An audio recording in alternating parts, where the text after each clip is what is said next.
She is back. Meghann Parkinson, practitioner for S2C Spelling to Communicate, is back on the Autism Odyssey podcast, and I'm so excited about it because for two reasons I wanted her back. Number one is because I get so many questions on spelling and all the different ways that we have gotten Joey into spelling and people wondering if it's right for their child. But also because she was one of my very first guests on the podcast and I had no idea what I was doing. But Meg, I just want to assure you I'm a little bit better at it now. Oh, I think you did a fabulous job the first time anyway. So I'm just happy to be back. Joey's love for Meg and appreciation for Meg is just beyond compare. And this is what I want to focus on today. I have so many people wondering if their child is a candidate for S2C or Spelling to Communicate, to be a speller. And I want to help clarify all the reasons that people have said, I would like to do it, but this, I would like to do it, but that. So that's really what we're going to focus on today. So I'm going to start with the general question, Meg, which is, who is a candidate for spelling? And then let's fine tune it and make it a little bit more specific. Totally. In general, a candidate for Spelling to Communicate is someone who doesn't use speech as their primary means of communication. Also someone who struggles with any kind of fine motor related means of communication. That's sign language. And it could be eventually typing with just your fingers and so on, because what S2C accesses is gross motor of the whole arm. So really, it's anybody who can't access speech as their means of communicating. Okay. Is my first kind of bottom line there. Yeah. That's perfect. Okay. So next question would be then, what age? Because obviously a baby doesn't have speech. So what point is this age appropriate for a child to begin? So ideally we would like to see someone who's at least been in school, had some kind of, or, homeschooling type of thing, just the exposure to the alphabet, stories. I mean, I know we're reading stories to little ones for a really long time until they're like, no more. But we want to see a little bit more of that kind of active, right, where it's a part of their everyday thing. They're going into a classroom with their friends, and regardless of the type of classroom, just even having the letters around and someone is communicating and showing them words and things. Yeah. So school age, anywhere from 5 or 6 and up. Perfect. Next one is, most people have this one, which is a concern for dysregulation, a concern that their child will not attend because they get dysregulated so easily, and that they wouldn't be a good candidate for it. And I will add my own experience with this too. This is exactly what my excuse was, as to like, Joey's not going to sit for that. And at the beginning, he didn't. So please talk about all of your clients are in the issues with dysregulation. So I will start by saying there's a difference between dysregulated and attending, and Sure, engagement. So first, I want to clarify the attending and say, we always say that listening doesn't have a look. So the reason why this is kind of a beautiful thing, but also a really hard thing, listening doesn't have a look. And because we've been taught, and it's kind of a little strange, right? We show our teachers that we're listening if our hands are folded neatly on the desk, and we're looking at them, and everywhere they go, we're following them. But I mean, I don't know about you. It's hard for me to actively listen to someone if I have to focus on just them. I can't explain why, but it just is. I end up thinking about all these other things. If I'm not able to engage something else, it is hard for me to actively listen. And it also feels a little strange to me if someone's kind of staring at me with very intent eye contact. I'm like, oh, anyway, that's beside the point. But the beautiful thing, but the hardest thing for a lot of people to get used to is the fact that if someone's making noises or singing songs or Hmm. playing with Hmm. their hands or walking around my room, I'm engaging with them just like I would anybody else. And I'm having a conversation and I'm reading from my lesson because, every time I say, come on, let's have a seat, that usually happens. If it doesn't happen, that's okay too. We try to make it work. We try to find a way to make this work in a way that feels good for everybody. Yes, we have S2C, the method, but we also have an ability to kind of meet you where you're at, be a little flexible, and then from there, when everybody's feeling safe and comfortable, Hmm. then we can really apply the standards of practice, we want it to look like across the board. Meg, I have to say that was one of the biggest shockers to me is that I never thought that Joey was listening to anything in my life, anything that was coming out of me, because he was never looking at me. He was always humming or moving, or, as I've said many times, I used to say he's in his own world. All of those things that I regret right now, because I had no idea that just because he wasn't looking at me or giving me his attention or he was making a sound, he was 100% in tune to all that I was saying. Absolutely. And, to kind of reel back to the who is a candidate as Right. well. Oftentimes we think of apraxia. You hear that a lot, if especially you're coming into the S2C world, you hear about apraxia, and that's an inability to control your body in a purposeful way. So if you do know someone who's received a diagnosis of apraxia, which some people have, some people haven't, but if you have, that right there is also like nice gold star there. But now with the apraxia bit there in mind, going back to looking interested, if it's hard for you to control your body, even when you're excited and interested about something, we can imagine that it's hard to show that, and a lot will go missed too. So we've just learned that from others over the years who have communicated. I'm always listening, and it might look like I'm not very interested, but I promise you I am, if you just keep trying. Now, that goes without saying, if there's tears and, real dysregulation, real upset, then maybe we want to try some different content or a different topic, whatever it may be, or a different activity altogether. Um, but yeah, we just go at it as if you're here. I trust that you're listening. You're in my office, let's say you're in my little square. There's nowhere else you're going. I know you can hear my voice. And so I'm just gonna go about it as if that's the way it is, and that's the way it is. It's such a catch-22 with dysregulation, because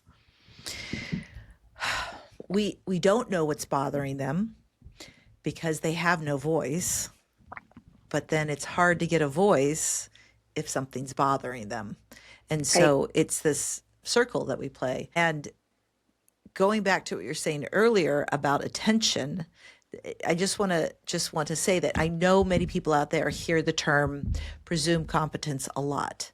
But this is exactly what we're talking about when it comes to presuming competence, is that just because they're not listening doesn't mean they're not engaged. What was the saying you said at the very beginning of it? Listening doesn't have a look. It's my favorite new saying. I love Hmm. that. I And got, you know what? I got to teach that one to Ron, because Ron's going to say that to me all the time now too. Like, I'm listening. It doesn't have a look. yeah, yeah, it's definitely been used against me in that way too. Like, you're right, you're right, you're right. Sorry, sorry. And I've another kind of saying that goes along with all of that too is, everybody used to say practice makes perfect. What we say is practice makes permanent, because Mm. practice is myelination, and so we're really making those permanent pathways in our brain. But that goes along with what you were saying, the dysregulation. So a massive part of S2C that I find a lot of value in is forming a relationship, a respectful relationship, with my spellers. And that means if someone comes in and they're upset and maybe hitting themselves or they can't get off the floor, that's okay. We are going to work to find a space where they feel calm and relaxed to be able to do maybe one of the tasks, one of the things that I have for us, and that could be sitting up in the chair, or getting up safely so that we can leave calmly and regulated and in a good place. Because that doesn't, and it doesn't mean that we're, done forever and you're never coming Yeah. back. We're going to try that again next week. What I'm trying to do is create a safe environment so my students know I can have these moments here and I'm safe here and I can learn ways to get myself through that, and feel better. And so then they start to feel a lot more comfortable coming into this environment because regulation is so important. I know Yeah. I've said to you, imagine if you're sobbing, weeping, almost can't catch your breath, and someone's like, "What's wrong? Why are you crying?" And you're just like, I Yeah. can't even think straight right now, let alone tell you why I'm crying. So to kind of push that another, but it's a high cognitive task and it's a high motor task and an already dysregulated system. Something's going to kind of go haywire. So regulation is so important, and I make sure that everybody knows that it's so valuable for all of us to learn regulation together in this space and to keep it Mhm. consistent because it's only going to get stronger and it's only going to get better. Yeah. If regulation is the thing holding you back, let me please just give you my first account story of what we've dealt with regulation. And because I knew it was going to be a big issue when it came to starting with S2C. And the beauty, unfortunately, Instagram doesn't do this, but TikTok allows you to put things in folders. So I was kind of documenting the beginning of spelling with Joey, and I have a lot of videos that you can go back on TikTok and watch the folder of Joey's spelling days. But Meg, you remember those days, okay? Like he was in a giant coat. He was like cocooned in his giant coat. He had gloves on most of the time because part of the apraxia is you can't feel your fingers, so the gloves would help him feel like where his body would end. And I mean, he would attend for. We had sessions where he attended for like 5 minutes. I mean, that was it, but we were making progress. I would say that one of the things that really helped Meg with the regulation was the consistency.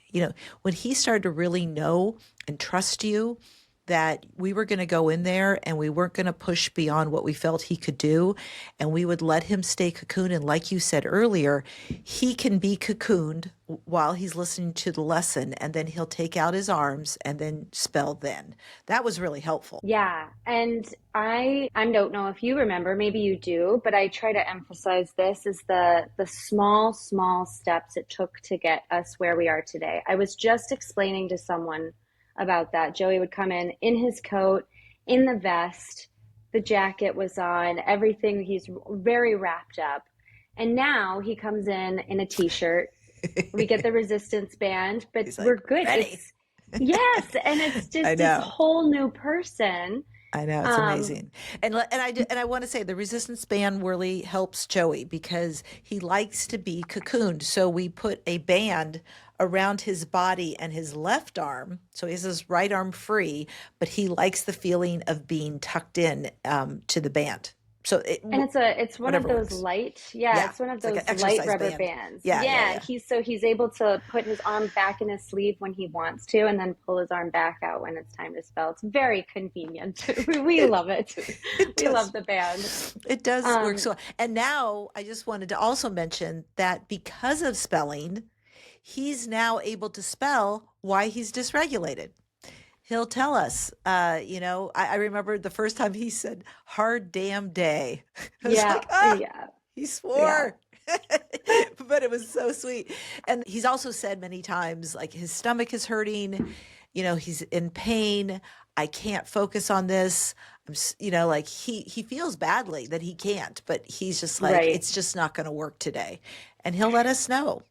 Yeah, I mean, well, so, and that started with we were able to get one wrist out of his jacket. If you recall, we had to keep the board down low because, when these beginning stages, when we're building Right. that confidence, we're building that trust and the respect and just mostly the trust. when we're still building those things up, because if we're able to do that, then I'm able to add another challenge on and add another challenge on, because we know we can do hard things here. But we had him, his wrist was the only thing we could get out. That's And right. now, I forgot yeah, about that. his hand. And now we see that he is so comfortable in a t-shirt with the resistance band. And to go to your point where he can spell dysregulated, it's especially important to note when it's really meaningful for him and he really means to tell us something. That's when he's willing to try that out and give it a go and say, my stomach hurts, or Mhm. this is tough, or need a moment, It was huge to me. It was huge Yeah. to me because the main things that people are always concerned about is headaches, stomach aches. It's like those are like the two big reasons for a lot of the issues. And when he was able to pretty much just spell that always the gut, it's always the stomach, it made me appreciate every little step that we made along the way because it was so encouraging. And I just feel that it's really important that the listeners understand that Joey would not be considered who I would have thought is a perfect candidate for spelling. So if you're really apprehensive because of dysregulation, please still give it a try. Go ahead. I just want to say I have a huge smile on my face, because it's usually when I hear that I'm like, Joey to me in my eyes was the perfect candidate. Ah, love It's it. always kind of that story. It's the ones who think I just don't I think this know. is going to be right. Either we can or we can't, and it's that's I'm like, you should give it a try. There's no It's so harm in giving good. it a go. Okay, I want to talk a little bit about AAC devices and people who use AAC devices, wondering if they would be a good candidate for this. Talk about the limitations that AAC's devices might have as opposed to a letterboard. Yeah, so the AAC devices are wonderful, and I would never tell anybody to not use something. I would say, though, S2C is totally different because it opens up the range of possibilities of what could be communicated.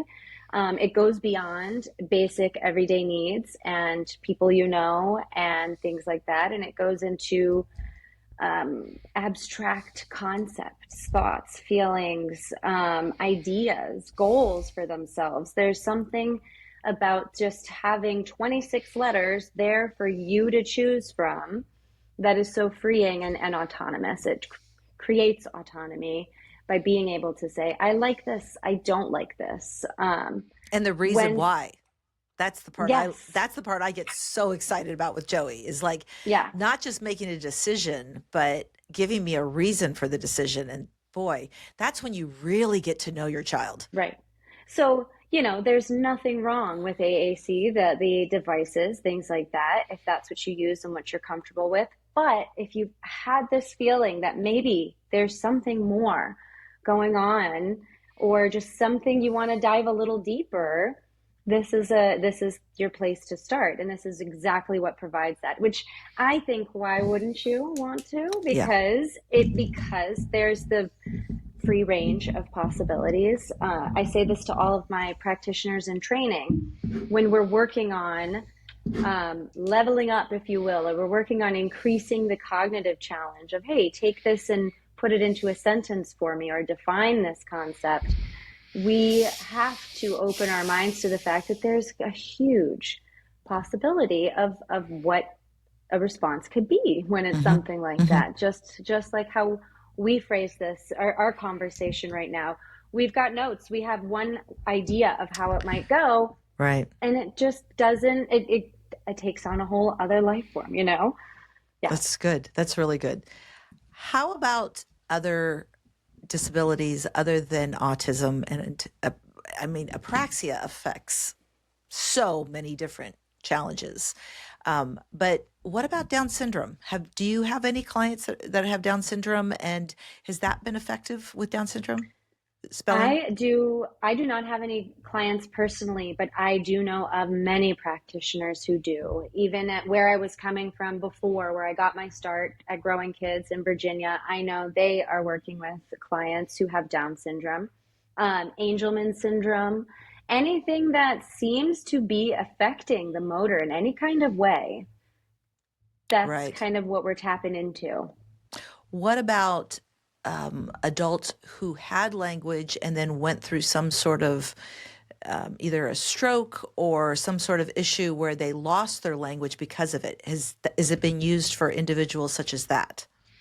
I first will say I can't be sure 100%, but I would love that. I wouldn't see why we couldn't give it a try. There's something about S2C where if everybody's open minded and we're willing to give it a go, we're going to really give it a go until something shows that it's Right. either, I mean, still from our perspective as practitioners, we will always feed the brain and we'll always presume competence. We're always going to interact with individuals as if they are listening and understanding everything because that's the least dangerous assumption. Yeah. Um, but you know, if it's from a motor standpoint and that's a real struggle, a real challenge, then we might suggest some other things to add in, you know, occupational therapy, physical therapy, vision therapy, all these different things that might help supplement each other, you know, especially if it's a motor disorder. Sure. Sure. Okay. Unreliable speakers. First, explain what is an unreliable speaker and why so many people have said, my child has some words. I don't think that they're necessarily a candidate because they actually have a few words or several words. My best example, and this is kind of a big example. I was working with a young man who had a lot of speech. You could have full on conversations, but some of it would be repetitive. Some of it, the way his body was forcing the air and words out of him, felt like a lot of effort for him. There were some things that were heavily scripted, but again, it could get you through the day if you needed it to. Um, but he was doing spelling to communicate, and we got to a point he was typing on a keyboard. We wrote a whole play together. But the best example, one day he said, as we're, you know, doing a check-in, he looked at me and said, I don't like you. I like so-and-so better. And I just, you know, I have been doing this so long now, I take nothing personally. Yeah. In fact, I might kind of chuckle at it a little bit and just be like, yes, yes, yes, keep Yeah. going, finish what you're saying. But he stopped what he was, his check-in, and he said, please don't listen to my mouth. You know I love you. That's what he Mm. spelled out.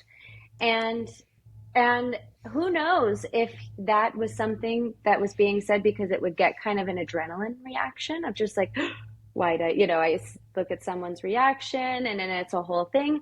I don't know, but he did stop to spell, don't listen to my mouth. I don't mean that. And there's been times where people say, I want to watch this show. Maybe it's like a baby show. That's kind of what they call them, is like a baby show. They want to watch it, but they've spelled many times that they want to try to move away from that. They don't want to watch those things anymore. But it's So what when they know to say. but it's what they Oh, know to say. It's an easy yeah. channel. It's an easy pathway in the brain. We think of like game trails in the woods. When Right. you've got ones that lots of animals have gone through, it's wide and we can hike through it. But if it's kind of a new one, you'd never spot it. So um, That's so it's interesting. Yes, and that makes a lot of sense. as the communication partner works with him to try to get something different, and he says no, his mouth is saying I want this, but yet he's spelling I really don't want this. It's a true battle between brain and body. And Wow. so we try to do its best to respect the words that are coming out communicated in a way that took them this long to learn, and they worked so hard to learn to communicate this way. We trust that. Now, anyone who does have unreliable speech or lots of speech, we always respect it, always acknowledge it. It's not, we're not saying that we're not going to work with it. We just don't prioritize speech in S2C.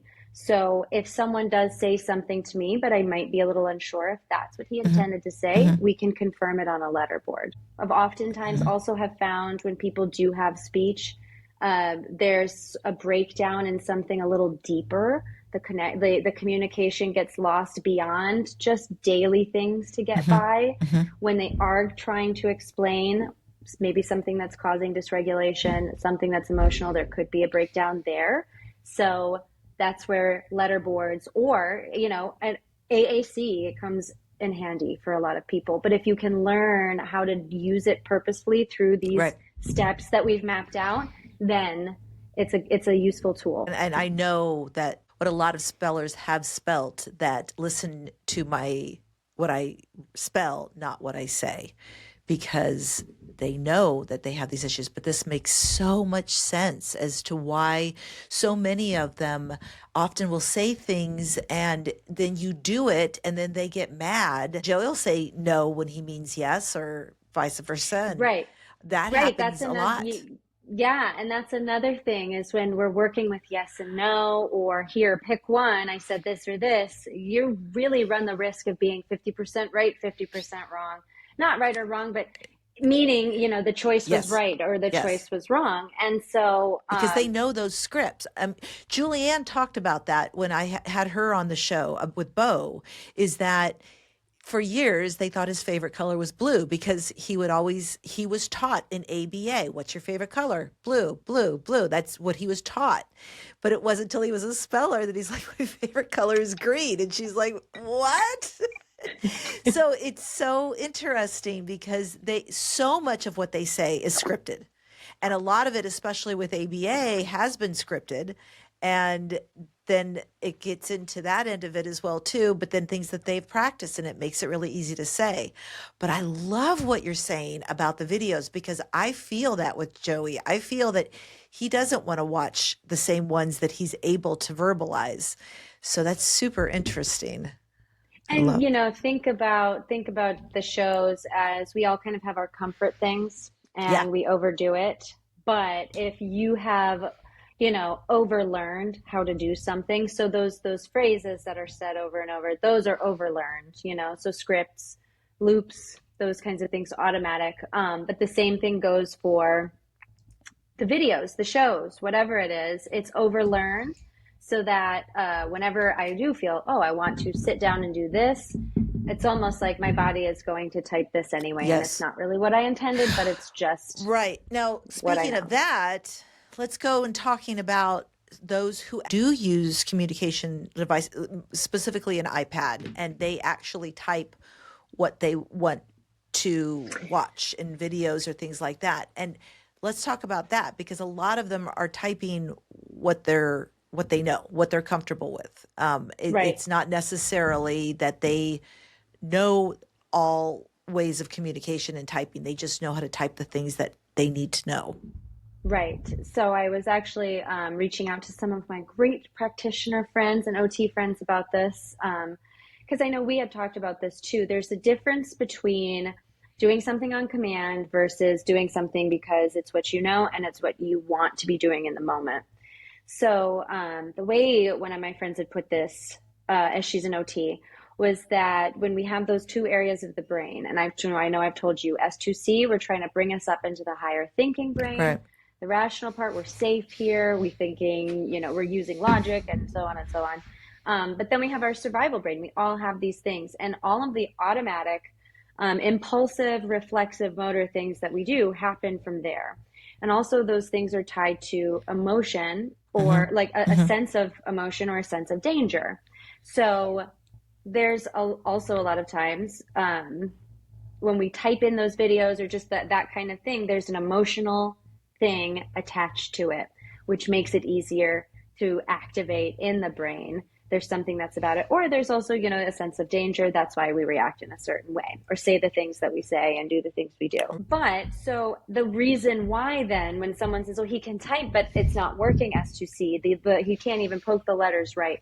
That's because I'm now asking him to do that same motor task, that same motion, but from a totally different part of the brain. I'm asking him to now use that higher thinking brain and use it in a purposeful, intentional way. So right in the brain, it's praxis is the intentional part, the movement. there's a wall up there, and we have to go and do all these other little side quests. If anybody likes video games out there like me, you have to do all the different side quests to open that door up, open that gate before you can get to it. That's the whole part of it, is intention and purpose, and the task has to be new and novel. And Um, so this is why, as an example for that, if an individual is a huge fan of trains, for example, and they come to their first S2C and the mom says, "Oh, you should do a lesson on trains." They love trains. I know what your answer is going to be, but tell everybody what your answer is going to be to that. Yeah. So my answer would be, well, what we're trying to do here is provide new content with a new motor skill, so that we're, doing all the things to exercise the skills, build the skills. Um, and something like trains, if he already knows a lot about them, if he loves trains so much, he most likely already knows a lot about them.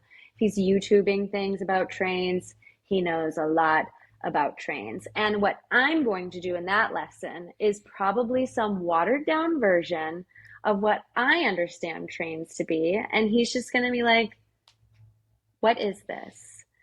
Who does she, she's telling me she presumes competence in me. Oh, okay. Wait, sorry to burst her bubble, so I want to provide something new Yeah. and interesting. Yeah. They're very in tune to their kids and they know what they like, but what they're seeing is the repetitiveness of what they know, not necessarily this ability to explore so many different subjects that all of our children at age appropriate levels are learning about, except for these kids who have been thought to not know at all what was going on because they simply didn't look at the teacher, like Right. because they had to move their bodies around. Right. Or there's this breakdown in motor, and, or for just a myriad of reasons. And another great example of that, I was working with this boy, and his mom was, just curious, like, oh, if there was a language you're interested in learning, what language would you want to learn? And he spelled German. And she was fascinated by that. She was like, I honestly thought he would have said Spanish, because he watches his videos in Spanish, his favorite videos in Spanish. And I was like, oh, that makes sense. He knows enough in Spanish then, especially if they're videos that he watched. So Yeah. a big one is Little Einsteins. Oh, yeah. And let's say you've watched that so many times in English that then you switch it over to Spanish.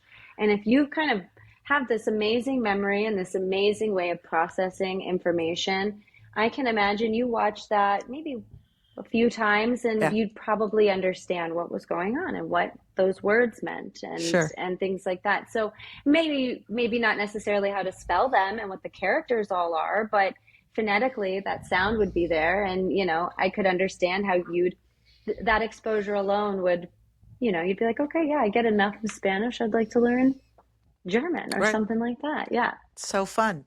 Yeah. So the last candidate that I want to know is for a very good friend of mine who's popular on social media. He's an incredible artist. I very close with the parents, love them so much.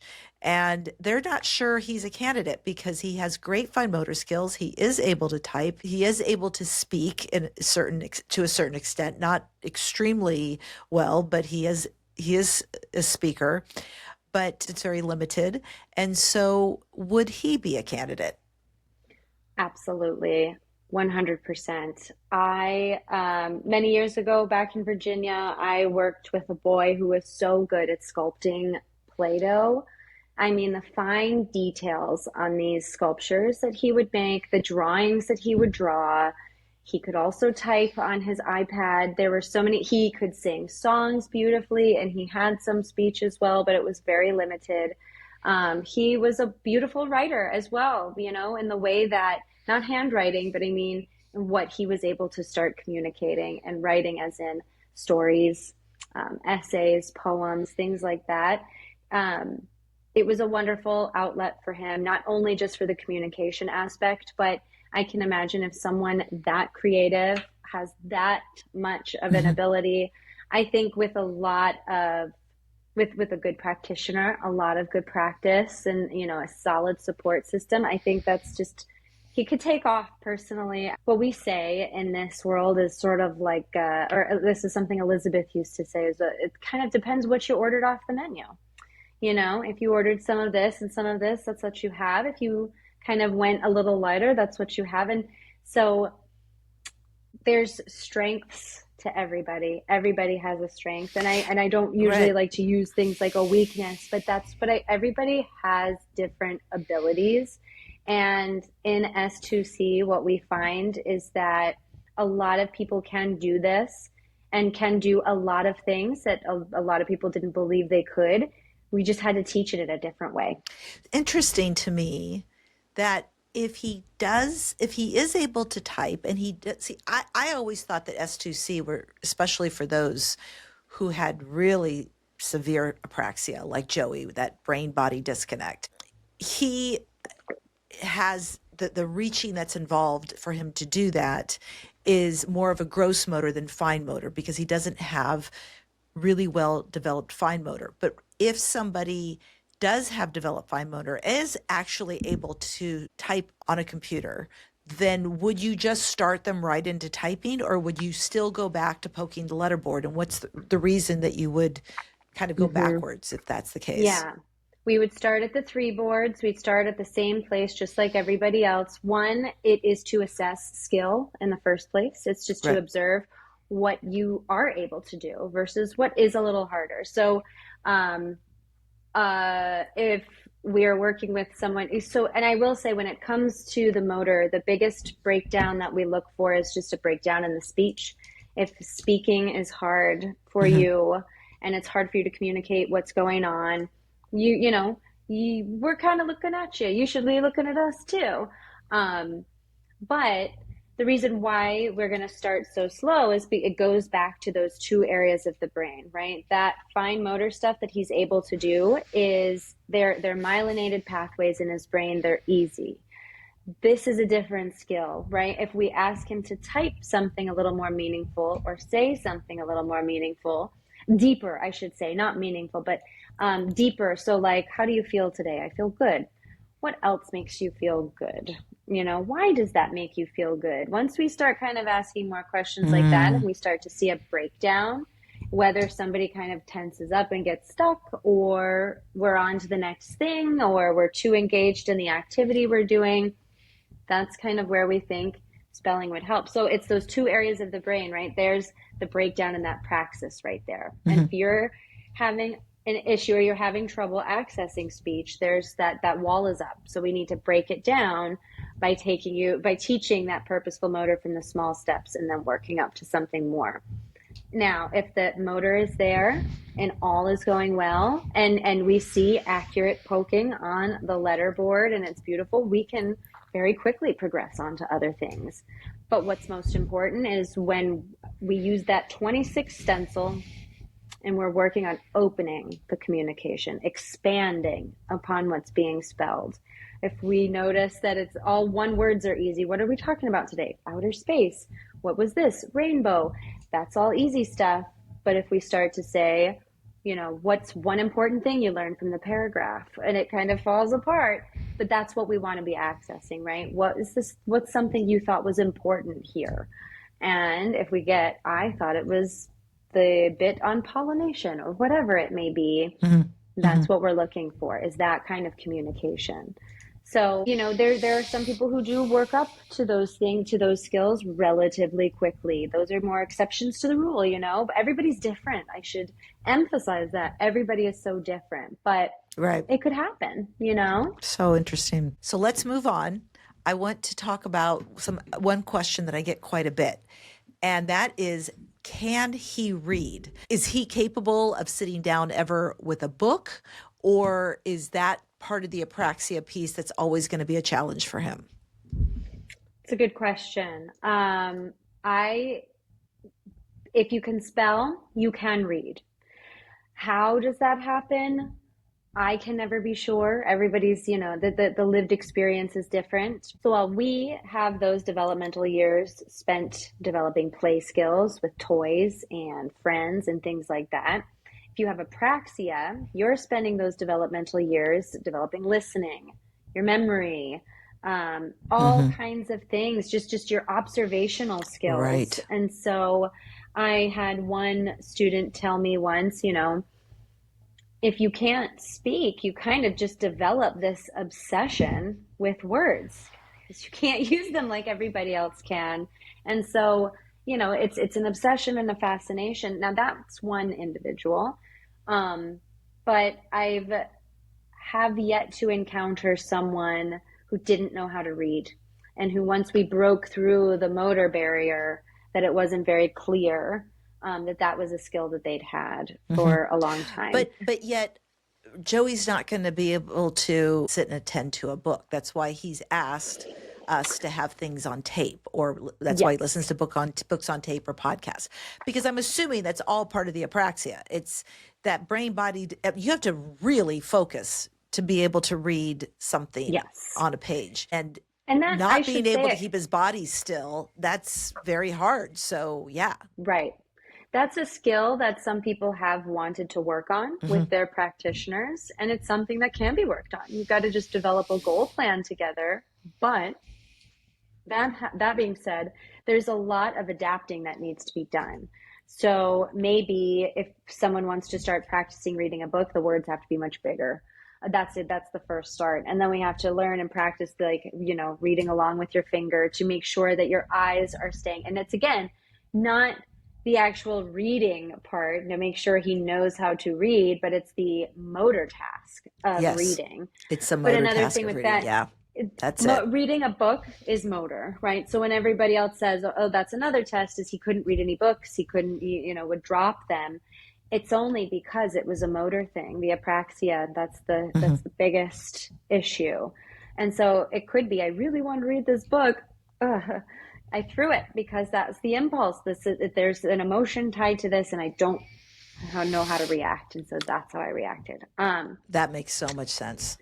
But the Uh, actual, yeah, following along, we can't be sure what the eye tracking is doing either. That's a huge, oh, that this is a right. huge fine motor task, if that's a funny way to put it. But Yeah, our eyes are the tiniest of right. motor. Yeah.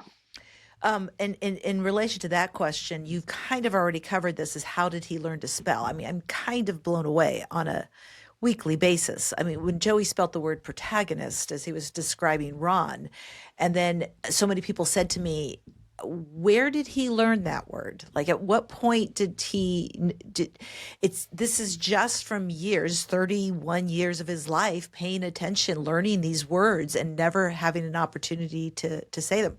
So I'm guessing all of these kids are very, very knowledgeable with a huge vocabulary. Yeah. And I just want to, because I don't have those kinds of answers because, like I said, it's different. But Yeah. what I will say back to everyone is, and what you could say is, do you remember learning what protagonist meant? Do you remember the exact moment that Oh, you learned that word? that, I certainly don't. I mean, I might be able to say, okay, yeah, I do yeah. remember in an English class or something in school, but really when it comes to all of that, can you remember? No, Can you recall? No. exactly. Oh my gosh, Meg, that's exactly what I needed to hear. Thank you. That makes so much sense. Of course not. Yes. And not to be like to any of those questions, because they're valid questions people Yeah. have, but it does point out this kind of intense standard we put our Yeah. non-speakers, we have for non-speakers, to prove so much when we don't make anybody else do Yeah. that. Because I would never look at, my fiance after he says the word transformative and be like, when did you learn that big word? I, or even That's so good. even as he's demonstrating something he knows, I would never say, "Are Oh you my sure God. you're doing this? Are you sure Uh, when did you yeah. learn to do this?" I Yeah. would never question. No, of And course not. yeah, so Okay. yeah. My next question is mine. This is my question. So this guy, Joey, I tell you, we just recently uploaded a bigger keyboard app for his iPad so that he has a bigger keyboard on it. And he's really loving it. And he's gotten very, very good at navigating around it. This part is fascinating to me. Simple code, 4-number code to get into the iPad, and he brings it to me every single time. He can spell, he can type, and yet he comes to me to open up that, and he freezes. He just freezes. And then I say, what do you think it is? And he'll go to he's like, and he just can't do it. What the heck is that about? It's that breakdown where simply now when he's got to, well, first I'll say taking it to you is Yes. probably an overlearned motor pattern. When he's been locked out of his device, the easiest, and every time he's been able Right. to get in it, it's because he's taken it to you.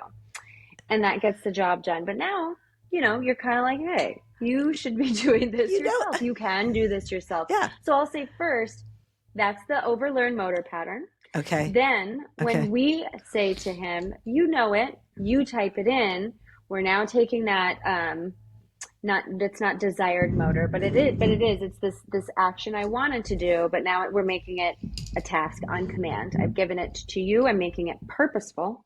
I'm Right. trying to make it praxis. And that's where we see the breakdown, because the wall is still up a little bit. He's still got to knock some of that down to be able to execute that purposeful motor. So like you said, he knows the code. He's seen you type it in. I'm sure you have seen him type it in after you told Yeah. it to him. We know he knows it, but that's where the breakdown is. Okay. So in order to teach that skill, you've kind of got to start from square one and really break it down and to the simplest steps, So the first step is he's got to press the button with his finger on his own. So then we say, press the button, and then first number is, and you can do the same thing like you would with a letterboard, like up, over, oh, little bit, same thing. Yep, 3, Okay. good. And then Got same it. thing Got it. until, Okay. and then he still might come to you, but then all you have to do is start fading out those prompts and just keep observing as he learns that skill, so that then when he comes to you, you're like, if you're going for your iPad, put the code in, and then he can be able to do it. It's just it's a skill that he's got to Okay. learn in those steps to make it purposeful and then learned. Yeah. Great. Thank you. I will work on that. So the last thing I really want to touch in on is the holding of the board. And we did touch on this last time you were on my podcast, but let's just break it down again because it's such a common question and it's such a big criticism that those who don't want to believe this is real will say, why do you have to hold the board? So why don't you go ahead and just give like these basic reasons as to why, because I know many of them, but I know you could say it quicker than I could. Right. So with everything else, everybody kind of needs some prompting. Everything we do in an S2C session, especially in the beginning stages, all the way up until however long someone needs a prompt. I mean, we'll always need a prompt to get going. I'm the one who can pick up the letterboard when it's time to spell. So that's kind of why first and foremost, why we're holding it, because I'm the one who can make it happen. The second part is it's all a prompt. Here I am, I'm putting it down, spell, but then if we start to make mistakes, it starts to get messy. I'm the one who can pull it away and have us start again and try to reset the body, reset the situation so we can kind of start again with a clean slate. So I'm holding it because I can bring it to the situation, I can remove it from the situation and use it as a prompt and use it as a tool for not just the spelling, but everything. Spelling can also help regulate if we need that too. It could be like, okay, I can see you're getting dysregulated. Let's just spell some words. Let's spell lights. Let's spell candles. And, it's all these things that we see around the room, but we're using that to get the body going and as a regulation tool. So then we're using that. I'm a prompt as well. I'm using gestures if I need to in those beginning stages. As someone gains fluency, I become less and less. I become more of just kind of a stand, like a letterboard holder, if you will, but I still need to reset. I still need to pause us. I still need to be there to say we're on the right track, or, yep, here's what you have so far. Let's keep going. to just keep things going and flowing Yeah. consistently, there needs to be someone there. But eventually, when you're working with a solid practitioner, you will see them fade those prompts out almost entirely. And when someone is completely fluent on a keyboard and they're typing, and the communication part, the practitioner is doing nothing, nothing at all. Because when you're typing on a keyboard, you should have an iPad up, you should have a monitor, because then the next skill is looking down from your keyboard up on your monitor, because I'm no longer saying the letters out loud. I'm no longer there as that Right. feedback loop to correct you. I'm now teaching you to look at your own screen to see your own errors and correct your own mistakes. I might need to say, oh, we missed something there, look up. But Right. then if we're in a phase where someone's completely fluent, self-correcting, making all the edits on their own, everything's great, then we work on independent typing where the keyboard is propped up, and now I'm really not there. And that's a totally different skill that really needs to be specialized and focused and it treated as such, as special. But then that's kind of the next progression. But again, when I say we're holding, there's such high standards for non-speakers to prove their intelligence, and I'm trying Right. to say, like, yeah, they're super intelligent, but yet I also want to remind us all the time that there is still apraxia involved. Right. So while cognitively we're there, we're in it, we're ready to learn and communicate and share and express, the body still might be dysregulated or impulsive or reflexive, things like that. And it's just always, we're there, the intelligence is there, but there's a body now that we're also working at, that we have to keep in mind, that we also have to keep safe and regulated enough to spell. Fabulous. Uh, the last question is, how often should my child be spelling? And many people have said, I know from my affordability standpoint of what I could afford, it's gone everywhere from once a month to then when I got super encouraged and knew that this was actually right for Joey, I started to once a week. And that's when it got really exciting. Things started to take off. But now his caregiver has been sick and Joey's living with me again temporarily. And we've practiced every day. And actually, his lesson every day is only about 10 minutes. And the advancement we've made since he's spelling every day and the accuracy and the speed of which he's improved has been huge. So really, it's as often as you possibly have the opportunity to do it. But it's interesting this morning because every morning when I say it's time to spell, he grumbles and is just like, like gives me such a hard time. Like, what? What are you so mad about? Like, why is it? And then he spelled, I'm not mad at you. Spelling is just challenging. And Mm-hmm. I get it. So, I mean, the grumble is natural. Be prepared for the grumble, but And in the morning too, I know I it's right before we go out the door, and he's just like, ah, ah. But I'm like, we're doing it. And yeah, it changed when I was so confident, like, no, we're doing this. We're doing like as opposed to, oh, okay, that didn't work so well. But when yeah. I got Oh, I like, know you nope, want to. we're Yeah. doing this. And I know that Katie Asher taught me this one. I said, oh my gosh, Houston is such a great speller. And she said, oh, I was a pain in the butt. I was on him all the time and he became a great speller. So there is a certain level of, you got to push a little bit. You need to know where the boundaries are with it, but you also need to push. And that's Yeah. just one of my own closing statements. Please expand on that if you'd like to. Yeah, I'd love to. So there are so many opportunities we as practitioners, especially at IASC, are trying to create for families to have access and have the means to do this. Um, if you can work with a practitioner for an allotted amount of time for, let's say several weeks, tell them that so that you guys can create a plan together so that they're coaching you every step of the way. Yeah. Yeah. Just as much so if I'm working with kind of a solid family, like you and Joey, I like to take my time, get to know my student for a while and see how things progress so that then I can give you all my tools, all my tips that I've learned through Right. that time, right? I like to try to be 1 to 2 steps ahead so that I can give you all the information you need and so on. But if you're working with someone and you say, look, this is out of, not within my budget. I only have so much to do. I'm really focused on this. It could be something where you go in for several weeks and you're consistent with it and you go, learn as much as you can and you take what you've learned and you keep practicing it.